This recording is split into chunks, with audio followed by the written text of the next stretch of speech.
we as humans are inclined to see what we want to see. And to give, that's a great example of, we have footage of Lucy Letby being arrested. And those who are inclined to believe in her guilt see her gentle, mild demeanor to be a sign of how cunning and manipulative she is. Because look, here she's acting so sweet and kind when she's being brought in for murder. And and then those who are inclined to believe in her innocence are like, she's just a soft, mild-mannered person. Like, so I think that what's really interesting to me is how ultimately why anyone acts the way they do is something that we don't always have full and utter access to. And pretending that we are able to, just by looking at them and having a gut feeling about it, determine the truth behind the demeanor is a really risky and faulty thing to do. Like, we're inclined to make mistakes based upon confirmation bias. And this is something that's very similar to my own case, where people look at me getting like hugged and kissed by my boyfriend outside of a crime scene and think, look at her, she's so turned on by the murder, she can't help but make out with people. And another person looks at that and goes, she looks like a deer in headlights and her boyfriend's just trying to like calm her down, like give her some comfort. You'll see what you want to see. And that's what's so dangerous about these cases, where people can interpret the same facts in completely different ways based upon their already predetermined convictions.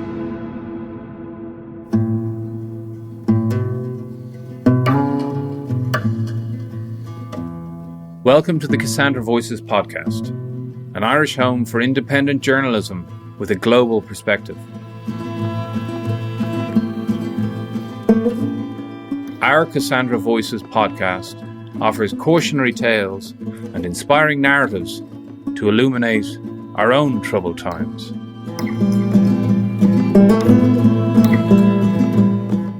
We'll be putting out regular episodes reflecting the broad scope of our magazine's coverage over the last 6 years.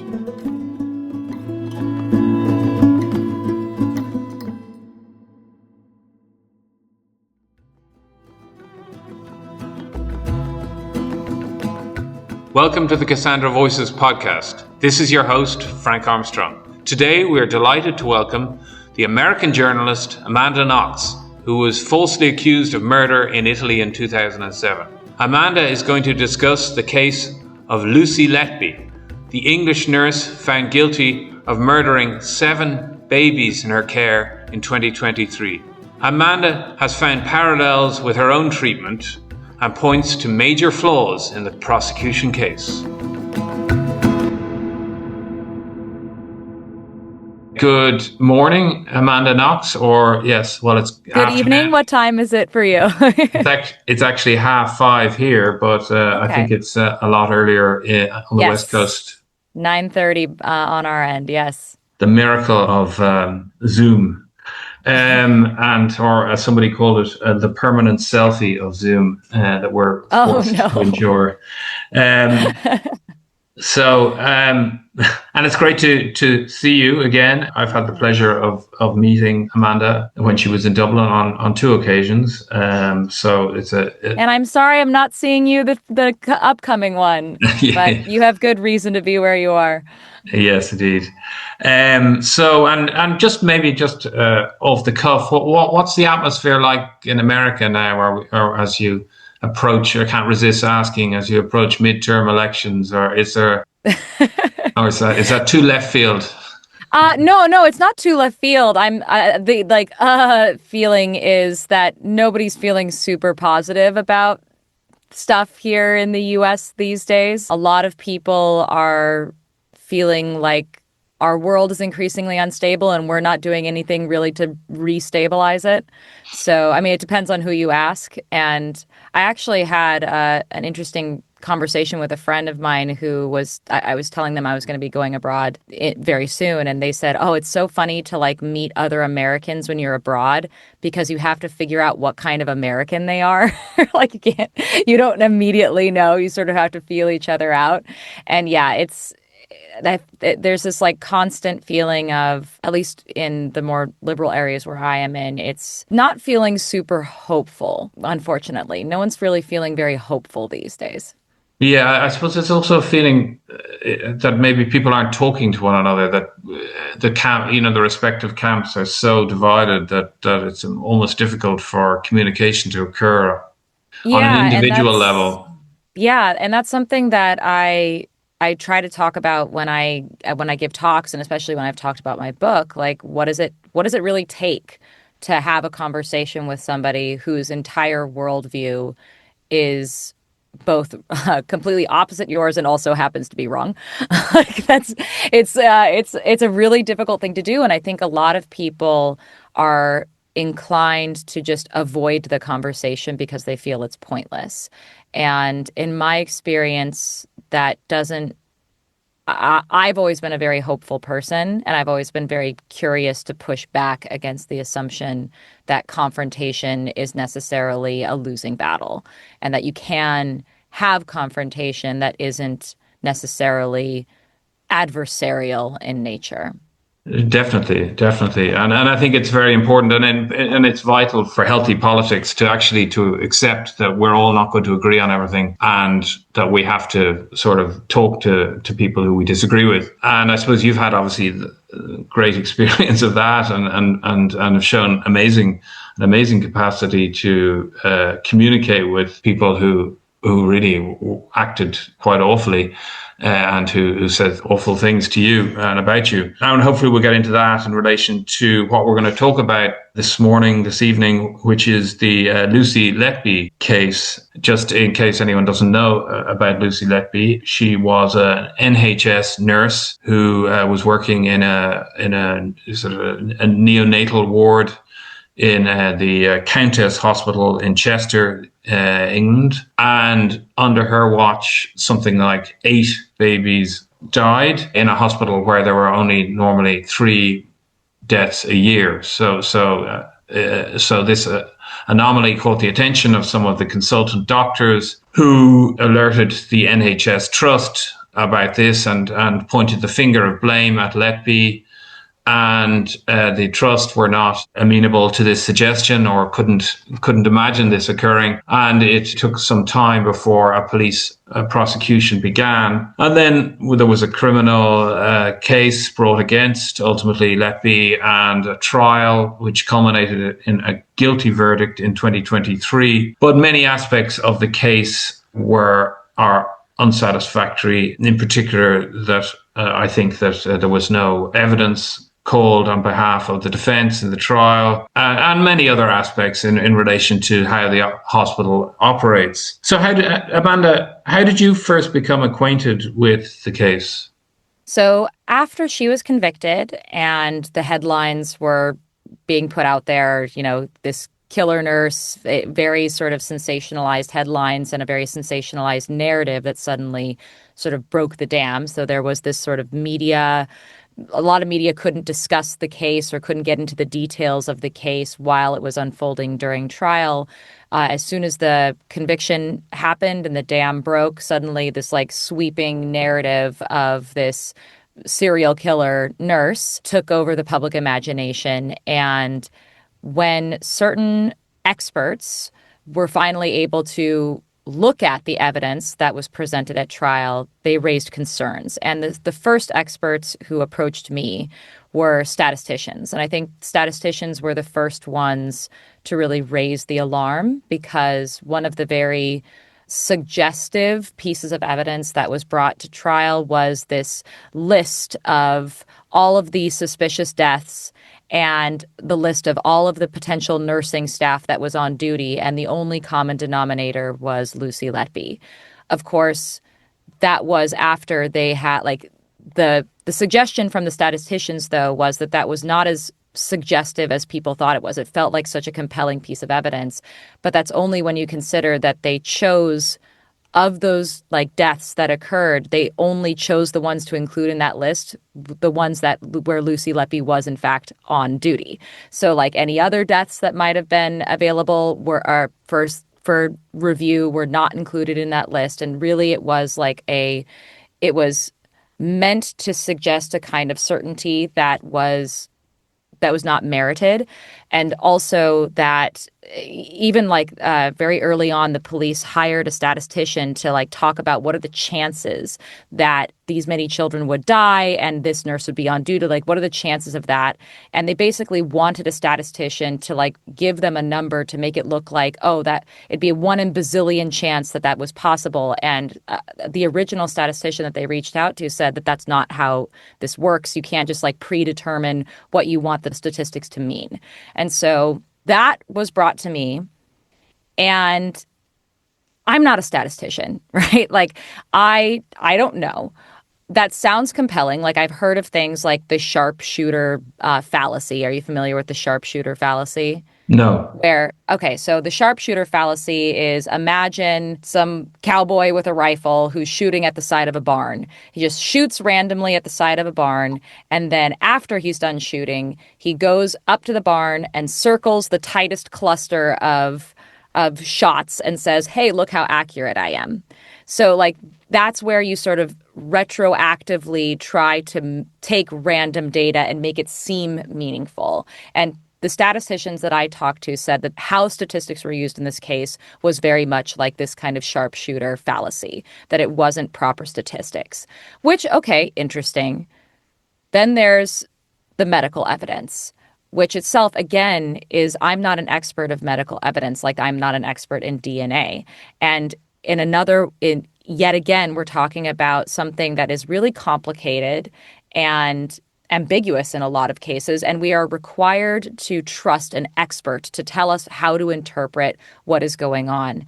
And in these cases, I think something that really struck me was when talking to people about the medical evidence in this case, so many people brought to my attention the fact that there was this hyper focus on trying to find fault with the nearest person. So Lucy Letby being the nearest person, without thinking of the bigger, broader picture. No one was looking to see what about the pregnancies of these babies? That how were the mothers ill as they were about to give birth? How could that we're talking about extremely fragile people. These are not normal, patients. These are children that were born at 25 weeks old. So already extremely fragile, underdeveloped. So many things can go wrong. And yes, the doctors say that a baby that seems stable doesn't just all of a sudden collapse on its own. Something is going on. But, and this is something that is true of female wrongful convictions, and this is the thing that sort of brings my attention to it, is it's really, really common in cases where there is some sort of ambiguous or misunderstood factor that is leading to the deaths or the injury of children, and people automatically assume that the nearest caregiver is at fault, as opposed to assuming that there's some more complicated scenario. You see that time and again in women's cases of wrongful conviction, where the vast majority of times that women get wrongly convicted, it's because there's some misunderstood something that's going on, either a medical issue. I knew a woman who was sent to death row because her child hadn't been diagnosed with a kidney disease and had died from a kidney disease, but they said that her child had gone into arrest and she had tried to give it CPR, and they said that she had tried to crush her child to death. So it was just stuff like that happens where something underlying is happening, and either the institution doesn't want to really further investigate or doesn't want to find itself at fault. Typically, there's an institution that is seeking to find blame on an individual as opposed to taking responsibility for a number of factors that could be going wrong. And so that is in the back of my mind as I'm reviewing this case. And I think that something that struck me when I was reviewing the medical evidence is that there isn't consensus on what actually happened to these babies. No one actually saw Lucy Letby ever harm any of them. I mean, isn't what didn't one of the consultants, Dr. Ravi Jayaram, didn't he claim, certainly in a TV interview, that he had walked in on Lucy Letby while she was observing a child in difficulty. That's right. So the breathing. the closest thing that anyone has ever said to suggest that she was caught red-handed is Dr. Ravi Jairam, who says that he walked in on Lucy Letby observing a baby that was in respiratory distress, and she wasn't reacting to it. And he says that he was, at trial, he said, I was in my office and I just got this sort of weird premonition something was wrong. So I go and I walk in, and there I see Lucy Letby just watching this baby die in front of me. And I intervene, and I get this, like, I come in and I rescue this baby and I give it, air. But it was ultimately unable to survive later on. And so it died later. And the thing that is controversial about that specific instance is that the way that he presented that story at trial was that he walked in on Lucy Letby and discovered her, sort of like caught her red-handed. But after the trial came out, emails of his came out that suggested a completely different story, that Lucy Letby had actually called him into the room to assist her with the baby. So it's a completely different scenario. And it's in his own email to his colleagues where he said, Lucy Letby called for help and I intervened.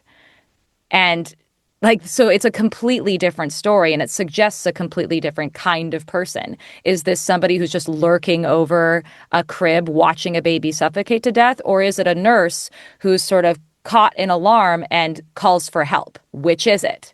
And this is all based upon the testimony of a doctor whose own sort of bias in this case has come into question. His own, the reliability of his testimony is in question, one, because he's said different things at different times, but two, because even while the trial was taking place, this TV personality doctor was already making deals with production companies to tell the story from his perspective and make him out to be the hero who stopped a serial killer in a TV drama. So, before it's even, the dust is settled, he already has this story where he's the one who blew the whistle and ultimately stopped the serial killer, and he's presenting himself in a way that is, let's say, he's not an unbiased testimony in this case.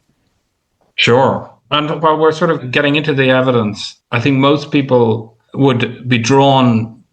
attention will be drawn to the notes that Lucy Letby made in relation to her culpability, her feelings in relation to the case. I mean, this was part of some therapy that she underwent after the deaths. Have you any insights into that? And are there some parallels with your own case? I'm so glad you asked me about that, because I think it's the most, there's a lot to misunderstand in this case because of, it's statistics, it's medical evidence. There's different experts who are arguing different things. And you have one expert saying one thing and another expert saying a completely different thing. So who are you supposed to believe?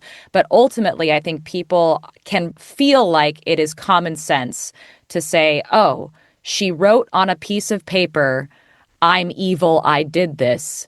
Okay, cut, we don't really need to fully understand the medical or the statistical. We can read a piece of paper. We understand what this is. This is a confession. This is her, in her private space, really revealing what was ultimately going on inside of her. And that, to me, is the unfortunate part of this story, where people do not understand what it is like to be accused of a heinous crime out of nowhere. And that's where I can bring in some personal insight.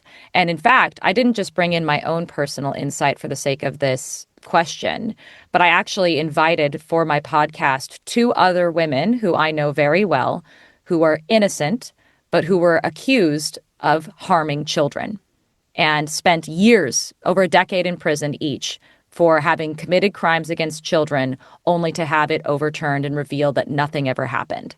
So I spoke to these women, and without sort of telling them what I was looking for. I was just asking, like, when you were going through this, did any part of you feel any kind of like self-blame that people are calling you a monster?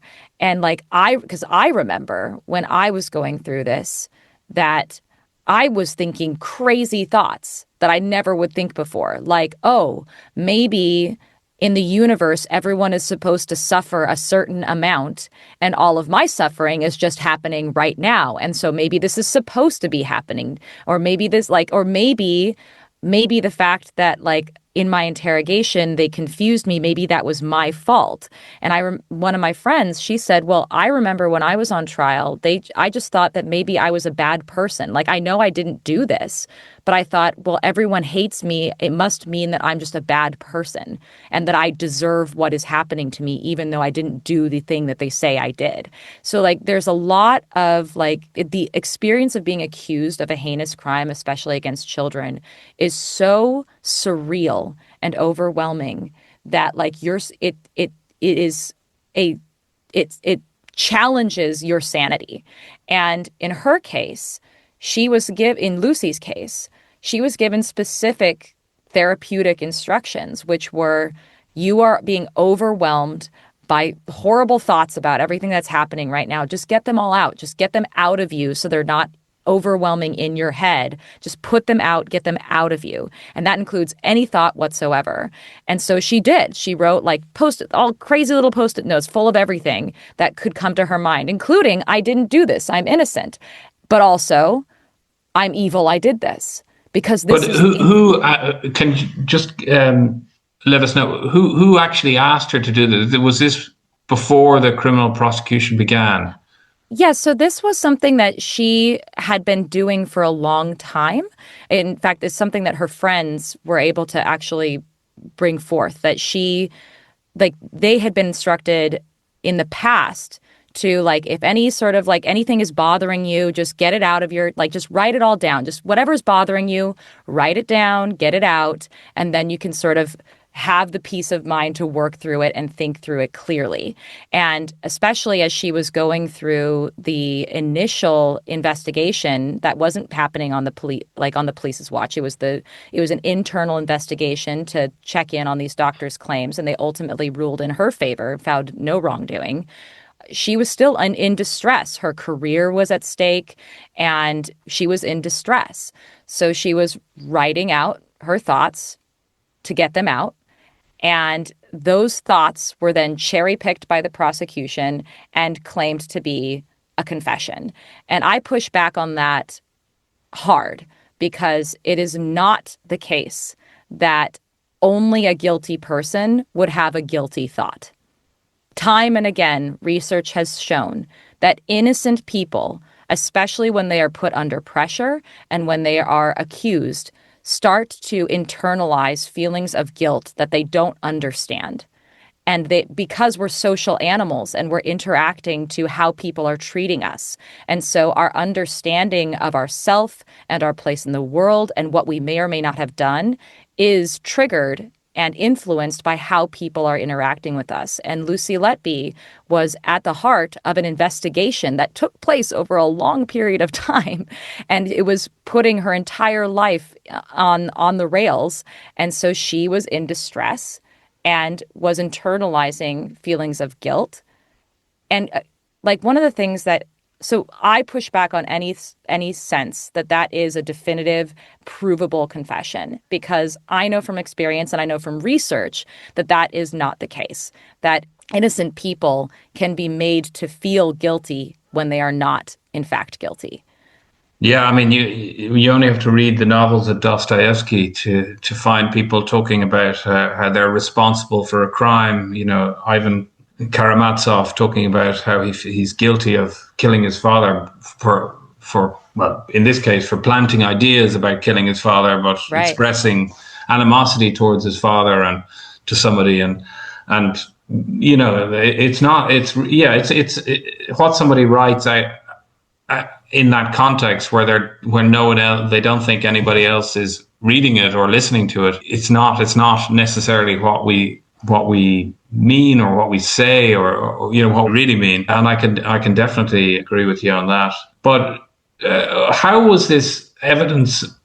How was this allowed to go before a jury? I mean, wasn't it part of some sort of almost a medical treatment that she was receiving, or a therapy, that she was undergoing? Is that not? It seems bizarre that should be that even before a jury, because it would be, any jury would just assume that somebody who wrote that had done it.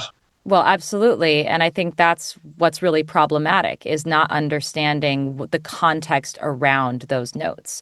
They just confiscated the notes and then used them as evidence, because they weren't, notes that she had written down in a therapist's office. She was at home writing these notes. And so they were technically, once her house was raided, available to be used as evidence. But people are not considering something that is a therapeutic tool that someone takes outside of the therapy room as protected in the same way that, like, a private conversation between you and your therapist might be protected. And would there be, just with your own case, what exactly happened? You were confronted by people accusing you of a crime, and and eventually you broke down. Is that? You were a young, vulnerable woman, 20 years of age. Can you give us can you recall that for us? So sure. This is not a perfect parallel for what Lucy was going through, because she was not in an interrogation room as this was going on. This was her defending herself to her colleagues, and eventually defending herself to the police. But initially, the kind of distress and psychological trauma that she was put through was from her colleagues, and from the prospect of losing her career, which she had worked so hard for, and being ostracized by her community. Those were the initial things that triggered her sense of distress. For me, my roommate was killed out of nowhere.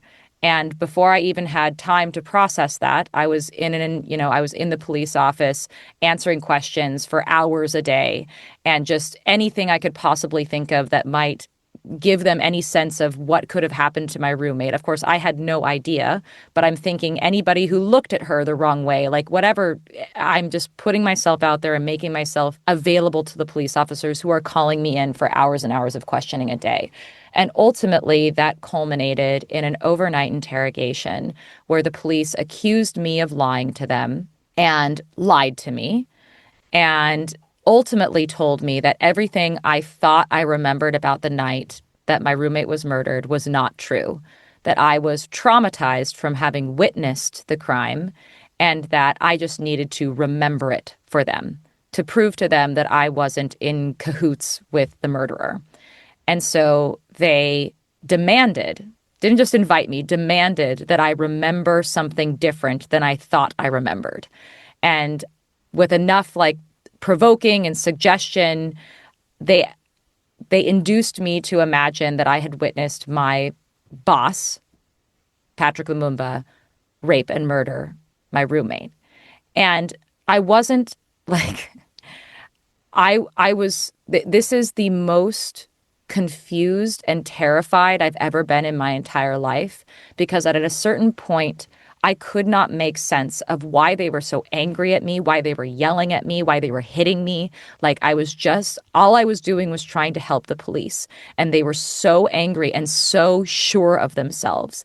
And it caused me to question myself. It made me question what I knew to be real. And I tried to imagine what they were asking me to remember, something that I could not remember. And I wasn't even able to really piece together a memory. I sort of had flashes of images that were sort of collages of different memories, and sort of tried to jam them into what made sense to them. And the ultimate sort of statement that they wrote down and had me sign was a very confused statement that was full of, I'm confused, I don't know what's real. And yet that was treated as evidence. And, hours later, I recanted, but they wouldn't hear of it. They told me that my true memories would come back in time, and they sent me off to prison. And that, I mean, to this day, I remain convicted based upon that experience of being put through psychological torture by people who were abusing and lying to me, and I had, no legal recourse. I was denied an attorney. I was denied, it was a hugely traumatic experience that was utterly illegal, and yet I remain, so much of the case about me remains controversial because so many people have trouble imagining that an innocent person could ever conceivably think guilty thoughts or imagine alternate realities in which they could be potentially involved in a crime that they didn't commit at all. And that to me is a bias that people have, imagining that innocent people only behave a certain way, when in fact, time and again, history has shown and research has shown that innocent people are actually quite psychologically vulnerable to suggestion when they are put on the spot and when they are put into situations that are tortured essentially. Yeah, yes. Psychologically tortured. Yes. And and no one knows how they would react. No one can know how they would react and fortunately very few people are subjected to that experience. And given your perspective, I'm just wondering, and your experience, would you be disposed, to think that someone like Lucy Letby would be innocent? Does that make you biased in her favor? Sure. I think that that's an idea worth taking very seriously. I am somebody who's really informed about how women are wrongly convicted. And this specific case has a lot of the hallmarks of how that takes place. And there are cases that are echoes of this case that have happened before, of nurses who were convicted of hurting children based on false statistical evidence that later came to be shown that was not accurate. Lucia de Burke's case, we talk about similar cases in the podcast of women who are wrongly accused, specifically nurses. And so I'm aware of that history. I'm aware of my own history. I can see how things are misinterpreted. And I think that I am inclined to give the benefit of the doubt and give reasonable doubt in cases where, and I think that that's technically what our legal system should be doing as well. But I am inclined to, unless there is definitive proof of guilt, assume innocence. And I think what's interesting about this case is that, well, in the past, I have been burned before because of that. I made the mistake of advocating for someone who I believed was innocent based upon a not thorough examination of the DNA evidence. And when it was brought to my attention that I had not considered the DNA evidence fully, and I did a fuller look at it, and I realized I was wrong, I went out there and I did a big mea culpa in The Atlantic, where I wrote about having realized that someone that I had advocated for was actually guilty. And in this case, I do take that history with me as someone who has made that mistake in the past. And that's why in this case, I really sought out to try to understand every single piece of evidence.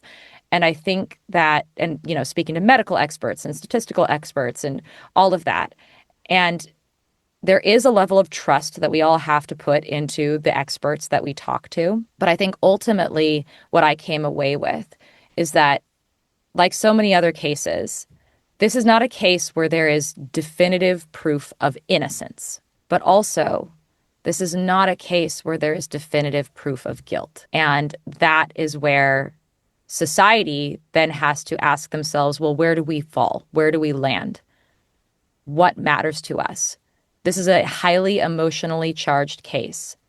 And are we the kind of society that is comfortable with finding fault in an individual that we are not 100% certain about? Or do we fall in the reasonable doubt camp? What you are listening to has taken time and resources to prepare. It is a collaboration of committed journalists Please, if you can, share, subscribe, or support this podcast in whatever way you can.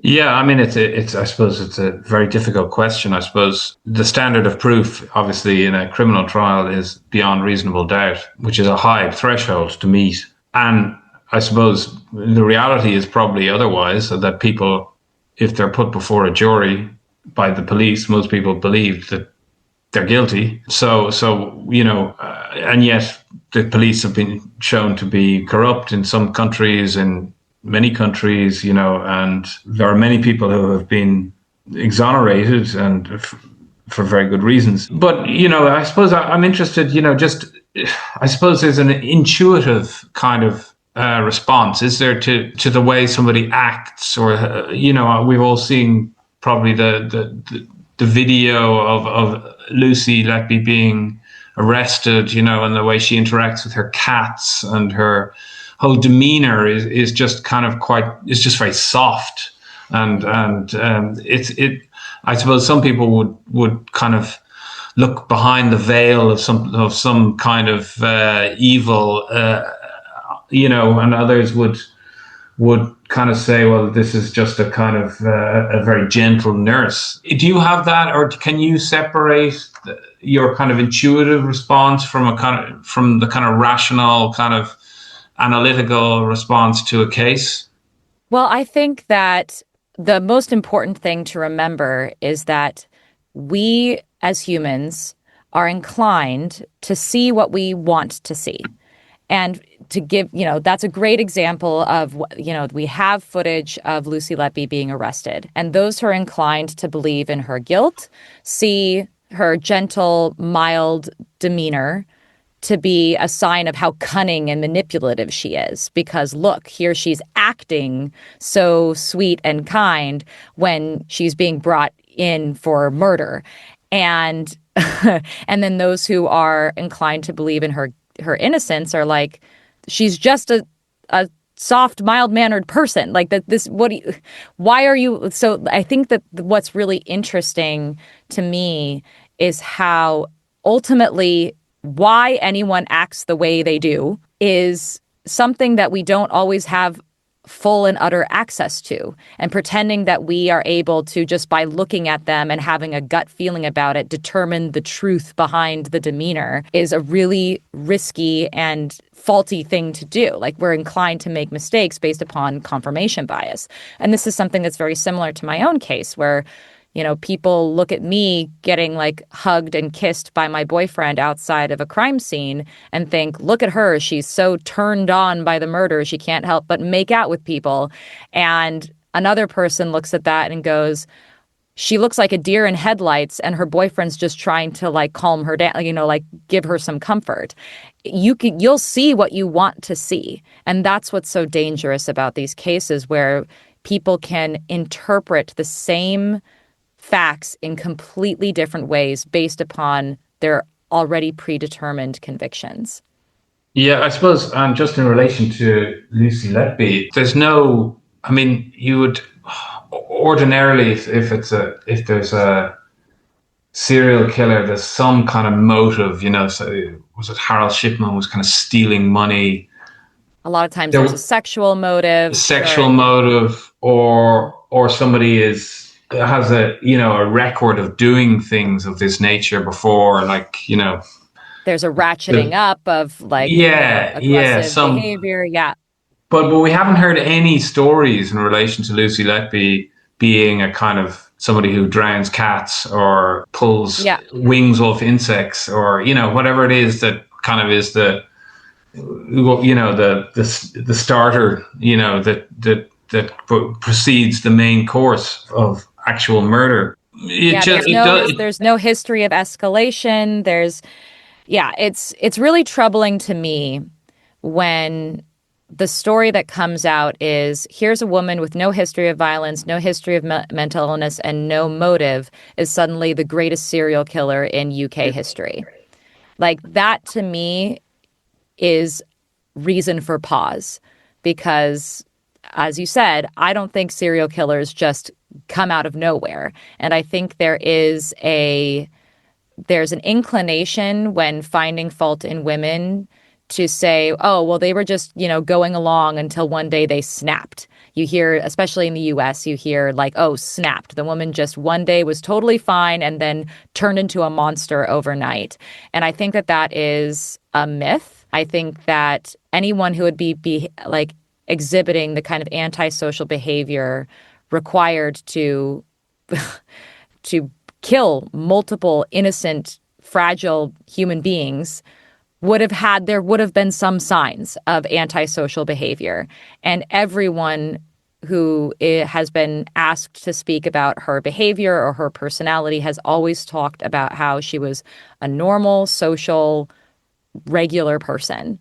And again, that requires us to believe that this manipulative psychopath of a person was hiding in plain sight. Nobody saw her coming, and then just one day out of the blue decided to be a psychopath. And I just find the probability of that, let's talk statistics, the probability of that is, I would love some statistician to give me insight on that. I suppose also there's the nature of a criminal trial. It's asking for, is this person innocent or guilty? And there's no question of whether was she competent. Perhaps that was a problem that was overlooked. That didn't form any part of the trial. I don't think there's any suggestion that she was incompetent, but it was a bad clinical management. Did she display some characteristics, that maybe led to children dying under her watch? Or the question then of diminished responsibility or insanity didn't arise either, which is also quite strange. It just seemed like a criminal trial in these circumstances was quite inappropriate, because really there's just like, in the absence of any forensic evidence, what you're dealing with is such uncertainty. To ask a kind of binary question of innocent or guilty just seemed really inappropriate. The one definitive thing that they knew was that children were dying, and that they were dying at a rate that was unusual. And I think that can't go like that. Absolutely is the 100%, we know for a fact that children were dying at a rate that they shouldn't have at this hospital. Now, do we know why or how definitively? I don't think so. But I think that people are right to be angry and concerned when babies are dying that shouldn't be dying. How we determine and how we react to that is ultimately really telling and important. And I think that's the really big unanswered question here is, have we done what we need to do in order to prevent that from happening again? And a lot of people point to the fact that since Lucy was taken out of the hospital, then, babies aren't dying anymore. And they say, look, isn't that definitive proof that it was her? But at the same time that she was taken off the hospital, after she was no longer working in the neonatal unit was downgraded. And so it wasn't allowed to take the same kind of fragile babies that they were taking before. And so what is the cause of the fewer deaths that then were coming after she was gone? I think that there is alternate explanations for what could have been going on that were not fully explored at trial, and specifically because there were no medical experts for the defense during the trial. There have been medical experts that have come out since the trial who have argued that the prosecution's medical expert was completely misinterpreting evidence. And even the medical expert for the prosecution has even changed his mind since the trial about how he thinks one of the babies died.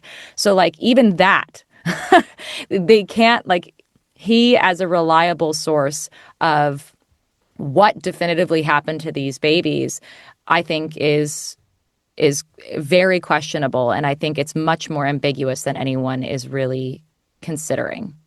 Yeah, I think the kind of medical expert who appears in prosecution cases, such as this Welsh doctor Evans, he it seems that they are kind of used because they're going to be very persuasive in securing a prosecution, as opposed to the court being informed on what happened. And, in an adversarial system, when you have scientific evidence being deployed like that, it ceases to be scientific. It becomes sort of just adversarial material. You talked about the sharpshooter and all of that, and it seems that forensic evidence works in the same way, and it does point to a larger problem. But let's go back a bit to the way the scapegoat emerges and the mechanism of the scapegoat, and how this sort of witch, or whatever you want to call the accused in this case, is portrayed in the media. In your podcast series, you spoke about how the British media manipulated evidence in your own case, and that you saw a similar pattern in Lucy's case. Can you expand on this for our listeners? Yeah, so this, again, isn't a perfect parallel, because the rules about media talking about evidence during a trial are different in Italy than they are in the UK. So in my case, there was just no regulations whatsoever. The media was allowed to publish anything and everything about the evidence, about the testimonies, about everything as the investigation was unfolding. And so there was no filter between what the jury had access to in court versus what they had in the media. Everyone was sort of armchair detectoring as the case was unfolding. And by the time I even saw my first court date for my own trial, I was already, 2 years in to a huge story that had sort of taken over the public imagination, and that everyone already felt like they had an opinion about. And in Lucy's case, there were restrictions on what was allowed to be talked about in the case during the trial. But and importantly, I think these restrictions reemerged, didn't they, when Yes. there was another charge laid against her? Yes. So this is where it's actually a little more of a parallel. So really interestingly, these restrictions, I think, made sense up until her conviction. And then all of a sudden there was a tidal wave of she's guilty, she's a serial killer, she's a monster. But then before any kind of counter narrative or counter, idea could be brought forth into the public imagination, restrictions were locked down again because the police decided to retry her on a case where she was found not guilty. Like, they couldn't determine whether or not she was guilty of killing baby K. And so suddenly there is a narrative that is out there, that is in the media, but the restrictions make it impossible to question it, to examine it closely. So even if there were journalists, and there were plenty of journalists who were like, we should take a closer look at this case and report on it, they couldn't because there were restrictions in place. And so it had it effectively was, there is one narrative, the prosecution and the police's narrative, that is out there, and that is the only narrative that can exist until the other trial was able to unfold. And it was only once, so like months and months go by, where everyone is sort of just takes in this story of the serial killer nurse and doesn't question it. And I think what was really interesting is when I came into the picture, it was during these restrictions, and I started poking around and asking around, like, how are people thinking about this? And I was shocked to talk to journalists in the UK and, real BBC journalists who are talking about how this case is untouchable, not just because of the restrictions, but because of the societal bias against anyone who was inclined to question the evidence in the case. People who were questioning at all her guilt were considered crackpot conspiracy theorists who only wanted to make the families of the victims suffer. And to me, that is a huge red flag when you are not allowed to do proper research and reporting and investigation of a case on the basis of it's too emotional. It like that to me is I think at the heart of a lot of the controversies around true crime and the way that it is reported. I do think that certain cases are sensationalized and often not at the interests of the victims or of the truth. But like if there is only one, if there are legitimate reasons for there to be alternate explanations or questions into a case, they absolutely should be questioned and investigated and reported. And I don't think any journalist or testimony or expert should feel intimidated to come forward. People talking about how, a lot of nurses were feeling really concerned about this case, but felt like if they came forward to talk about it, they would lose their jobs or they would lose their friends. They would lose their standing in society. Everyone just had to sort of fall in line with the narrative that unfolded immediately after her conviction. And, that to me is where I put a little bit my foot down and I'm like, well, you know what? I'm already controversial in the UK, so I might as well take it on. Yeah, I'm reminded of the phrase, the appalling vista. I don't know if you're familiar with that from Lord Devlin in the case of the Birmingham Six, who thought it would be an appalling vista if it was shown that the police and the prosecution services had colluded to frame innocent men. And I suppose I think that's probably where the resistance to dissent comes from.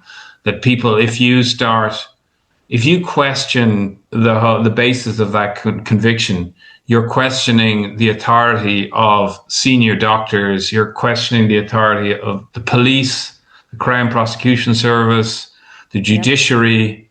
The whole edifice of the state is called into question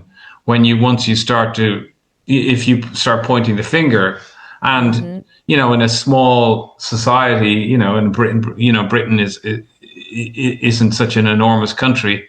Particularly, the intelligentsia, the media, it's, people know one another, and just to speak out becomes very difficult. And I think we see that a lot in the world today. And this case, who knows what happened, and we'll never know because there simply isn't evidence. The prosecution doesn't have evidence, so we'll never know exactly what happened or why there was a spike in deaths in a particular hospital. But the sense that we can't speak out, that's what's disturbing, I think, to any journalist observing this from afar. And it's great that you did get involved. But I'm wondering, is there something particularly ghoulish in the way the British media portrays those assumed to be murderers, or does the Italian media act in a similar fashion? And what about the US? Are murder cases given such prominence there? I mean, yes, I think that that's kind of a universal thing where personally, I feel like there's something very special about the British media where it seems to almost enjoy it. Like there's like this sort of perverse enjoyment of just raking an accused murderer across the coals. There's almost a glee in it. But I don't think that that's only a British media thing. I think the similar things are happening were happening to me in Italy. And I think that you could say similar things to how people are portrayed in US media. I think that when you are given license to vilify, it's a very eye-catching and profitable way to tell the news. I think it's immediate because it's so controversial and because it's so eye-catching and outrageous, it just does the thing that news is trying to do, which is capture attention. And so I think that if you look at media as the business of capturing attention, focusing on controversial murder cases, scandalous murder cases, is effective business. And as opposed to focusing on what's happening in your local city council, which actually probably affects more people. But, it's a business. And so business does what business does. It's going to produce a product that is going to ultimately bring in the attention and the money that comes with that attention to meet the bottom line. And if you're a corrupt political regime, as in maybe Berlusconi's government in Italy, and you have a very high-profile murder case that everybody is talking about every hour of the day on They're their not talking media, about you. on the media you control, and everybody's got a strong opinion one way or the other, it does definitely serve a purpose. I suppose in the United States, there might be more of a kind of racial element to it. Is that it's not so much about vilifying the individual or, this kind of eccentric character, as in the classic English murder story. Although, Epstein is the name of the day here in the US. And so there's a lot of people are arguing that potentially all of this conversation around Jeffrey Epstein and the elite pedophiles is once again a distraction technique from more closely observing and being skeptical of what the government is doing at this time. So there's that's an interesting perspective. I thought the Epstein case was kind of all about how people in power were sort of amusing themselves and making deals on the sideline. Right. But in the meantime, we're talking about on a private island as opposed to what is actually happening in D.C. That's true. Just finally, Amanda, you've obviously gone through a lot in your own trial, and false conviction, but you also had a very difficult experience with your first child. Is it your first child or your second child? My first, yeah. Your first child. And so you can sort of identify with some of the real trauma that people experience, in relation to losing their own children, what goes through a woman's mind when they're, and a parent's minds when they're confronting that awful eventuality. So maybe did that help you understand this case a little better? It definitely, I think, made me able to better appreciate the stakes of this story, because once again, 100% without question, there were babies that were dying and probably should not have been dying. And that is a terrifying, horrifying reality. And in my own situation, my first daughter, my first child was born, and it was an immediate medical emergency. And I didn't know what was wrong, but I was informed that my child was potentially very, very, very sick, and wouldn't be, if it survived, it wouldn't be a normal baby. And so I spent the first 6 months of my daughter's life in a horrible state of limbo, not knowing, crying almost every day, breastfeeding my child and weeping. And every time she fell asleep and twitched in her sleep, worrying that it was some sort of catastrophic seizure. I think it really solidified for me how fragile a life is, especially a new life, how much all the experts in the world can think they know, but also they might not know. Ultimately, my daughter was fine. And what they thought was the signs of a debilitating disease were not. And they don't know what they are. It's just like a skin condition that she has. But it doesn't mean that she doesn't have all of her brain, or that she's going to go blind, or that her kidneys are going to fail. I was given a list of catastrophic events that were in store for my child at her birth that did not pan out, but that there is that state of uncertainty. And I remember in those early stages, I thought, was this my fault? Like, was I somehow sick in a way that I didn't know, and I had passed that on to my daughter? So like, just like the stakes, the sense of guilt, the sense of uncertainty that I've experienced in my own life as a parent have helped me to appreciate the stakes of this story and understand truly how emotional it is. I suppose what I'm interested in, I suppose, is the relationship you might have with the doctors and nurses who who you depend on in that situation, who you're 100%, I suppose, reliant on, to take care of your child. And, the thought that they could, even that they would be negligent, would be just absolutely shocking, Yeah. And I was really grateful that I was not in a situation where I was in a hospital facing staffing shortages like the Countess of Chester was. I had a nurse coming in and informing me and helping me understand. Like, I was never just left alone or abandoned.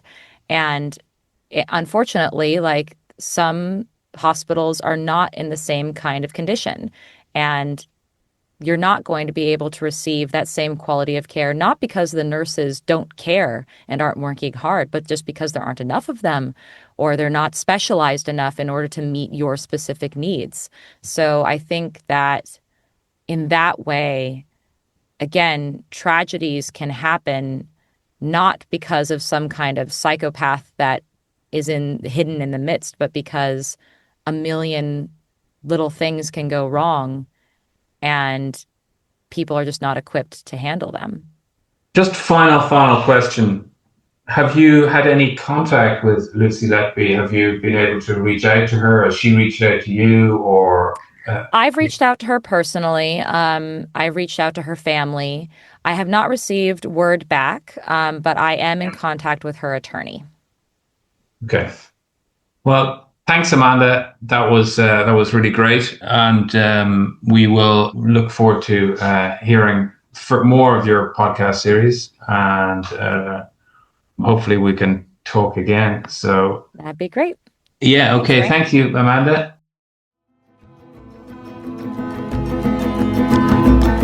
Thank you for listening to our podcast. Cassandra Voices is a multimedia project that seeks to highlight independent voices and inspire original thinking with stories from Ireland and around the world. Go to cassandravvoices.com online to read more and look out for more episodes from us in future. Your attention and your support are crucial. Thank you.